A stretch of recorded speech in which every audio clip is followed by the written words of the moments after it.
अपने मिथिला संस्कार पर स्वागत करै छी। एकटा कथा आब दै छी, पारण के कथा।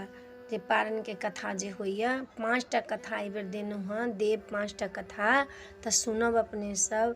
पारण के कथा जे होइए, जे कोना कोना पारण करब, अपने मोने बासी तेसी से पारण कऽ लै छी, से पारण नहि करब। सबके सब चीजके नियम छथिन देने, अपन सबके हिन्दू सनातन धर्ममे सबके नियम छै। देखियौ मुसलमानो छथिन तऽ हुनको नियम छै, रोजा करै छथिन तऽ एतेक बजे हम रोजा खोलब, एतेक बजे हम दतमनि करब, एतेक बजे हम खायब, तऽ सबके नियम छै। तऽ नियमसँ चलू अपना हिन्दू समाजमे, अपन संस्कृतिमे जे नियम अइ से नियमसँ चलू।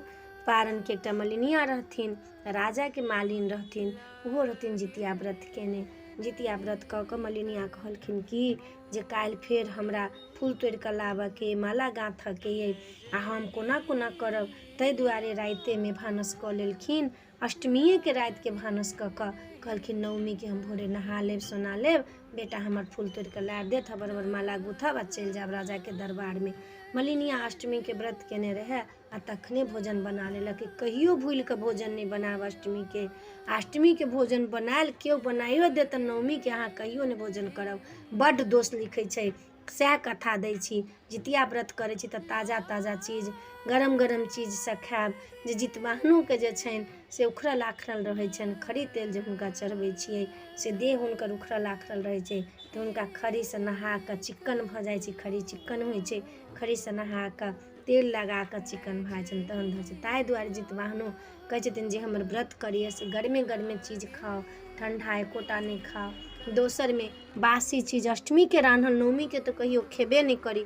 हालाँकि कोनो व्रतमे छै जे बासी चीजसँ लोक पारण नहि करै छै, बड्ड दुःख लिखै छै। वएह परी कथा अइ। मलिनिया की केलखिन, रातिमे नवमीके अष्टमीके खाना बना लेलखिन, भोजन बना लेलखिन, जे भोरमे हबर हबर बेटा फूल तोड़ि कऽ लाबि देत, हबर हबर हम नहा सोना कऽ अपन चढ़ा लेब आ खा लेब। की केलखिन, भऽ गेलनि भोर जहन भेलनि, बेटाके कहलखिन जो फूल लोढ़ि कऽ लाग। फूल गेलखिन तोड़ऽ ला बेटा, एकेटा बेटा रहनि मालिनके। मलिनिया अपन नहा सोना कऽ हबर हबर भोरे पारण रहनि ओहि दिन, हबर हबर मलिनिया नहा सोना कऽ भात परसि कऽ एक थारी भात, बड़का बड़का कर लऽ लऽ कऽ, बसिया कर अष्टमीके रान्हल, पटाक पटाक खैने गेल। जहिना जहिना खैने गेल तहिना तहिना ओहिठमन फुलबाड़ीमे एकटा अजगर रहै, ओकरा बेटाके ओहिना ओहिना गिर लेलक। पूरा जहिना ई खा कऽ ढेकरि गेल तहिना ओकरा बेटाके गिर कऽ अजगर आ ढेकरि देलक। ओ सबटा चरभावा मलिनिया सब देखैत रहै, कहलक बाप रे बाप, ई तऽ फल्लाँ मालिनके बेटा छलैए। गेलखिन कहऽ ला, हे मालिन यहाँके बेटाके अजगर गिर गेल मालिन। हे मालिन ये की भेलै मालिन। आ मलिनिया की केलक, हाथ लेनी रहे, माथ कपार पिटते पिटते आयल ओहिठमन फुलबाड़ीमे देखे तऽ हमरा बेटाके गिर गेल। चिचिया लगल मलिनिया जे जितवाहन जितवाहन, अहाँ ई की केली, काल्हि खन हम अहाँके व्रत केने छलियै, आइ हम अहाँके व्रत तोड़लियै आ हमरा बेटाके गिरबा देलियै। हम पुत्रे ला छलियै व्रत केने, हमरा बेटाके अहाँ गिरबा देलियै। आब कोन उपाय हैत, आब की करू हम, कोन उपाय करू, कहाँ जाउ, ककरा लए सुनाउ, के हमर बात सुनतै।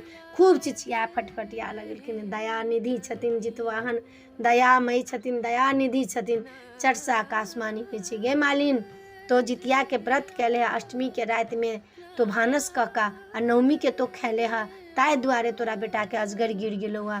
आब 1 साल तो रास्ता देख, 1 साल तो रास्ता देख, 1 सालके बाद तो फेर जितिया व्रत करबे आ नवमीके भानस कऽ कऽ जहिना खेबे तहिना तोरा बेटाके अजगर उगैल देतौ।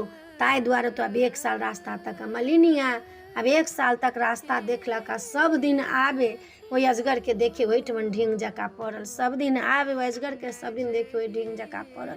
मलिनियाके होइ जे कहिया ई साल बीतत जे हमर बेटाके नहि। साल जखन बितलै फेर जितिया व्रत अयलै, नहेलकै सुनेलकै, नहान खान कऽ कऽ व्रत केलकै। व्रत केलाके बादमे नवमीके भानस केलक। जखन तक अष्टमी रहै तखन तक व्रत केलक। नवमीके भानस केलक, कहनाइ रहै जे तो खा लेबे, ढेकरि लेबे तऽ तहिना तोरा बेटाके ओ जे छौ से उगैल देतौ। की केलखिन, फेर अष्टमीके व्रत कऽ कऽ नवमीके भानस भात कऽ कऽ पूजा पाठ कऽ कऽ चढ़ा बढ़ा कऽ सबके जितवाहनके बड्ड खुश ओहि दिन।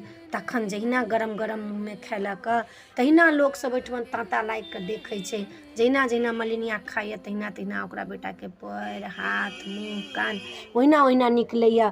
जहिना मलिनिया खा कऽ पानि पी कऽ ढेकरलक तहिना ओहि बच्चाके ओहूसँ सुन्दर कुम्हर, ओहूसँ ज्ञानगर, ओहूसँ किलगर सुन्दर कुम्हर बेटा अजगरके पेटसँ ओहिना धबाकसँ खसलैए।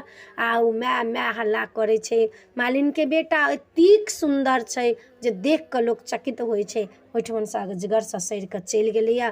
लोक गेलैए कहऽ मलिनियाके जे अहाँके बेटाके तऽ अजगर जे खेने छलै से उगलि देलक। आ मलिनिया जय जयकार करिते जितवाहनके जय जितवाहन जय जितवाहन जय जितवाहन जय जितवाहन करैत करैत ओहिठमन पहुँच गेलखिन। हँ आ गोर लागि कऽ कहलखिन हे जितवाहन अहाँके धन्यवाद, अहाँ लोकके पुत्रके कखनो कुशकलेप नहीं लागऽ देबै, अकाल मृत्यु नहीं होबऽ देबै। आ ओ जितवाहनके कहि कऽ जय जयकार मना कऽ मलिनियाके केलक। ओहिठमन से अयलक पुत्रके लऽ कऽ। मलिनिया कहै छथिन जे पहिने भेल ओ किनको नहि होनि, जे पाछा भेलनि ओ सबके होनि, कहि कऽ औंकुरी फेंक कऽ गोर लागि कऽ तखन जा कऽ मलिनिया घर पर आयल। तऽ अहिना देखियौ जितवाहन दयानिधि छथिन, दयालु छथिन। सूर्य नारायण जे छथिन से सब दिन अपना जगह पर अपना समय पर उगि जाइ छथिन। ओहिना दयानिधि जितवाहन छथिन। अहूँ सब जे व्रत करब निष्ठासँ निष्ठापूर्वक करब। हम अपनेके कहि रहल छी बच्चा सबके अकाल मृत्युके, बच्चा सबके कुशकलेपके किछु नहि हेतै। बच्चा सबके अपने सब दिल खोलि कऽ जितवाहनके व्रत करू आ दिल खोलि कऽ कथा सुनू। एहि वीडियोमे इएह छलऽ। नीक लागत तऽ चैनल सब्सक्राइब करब, लाइक करब, कहऽके नहि बिसरब। अहाँसब बिसरि जाइ छी से नहि बिसरब, हमरा कहऽके नहि बिसरब। जय मिथिला, जय माता जी, जय जितवाहन, जय चिलोसिया।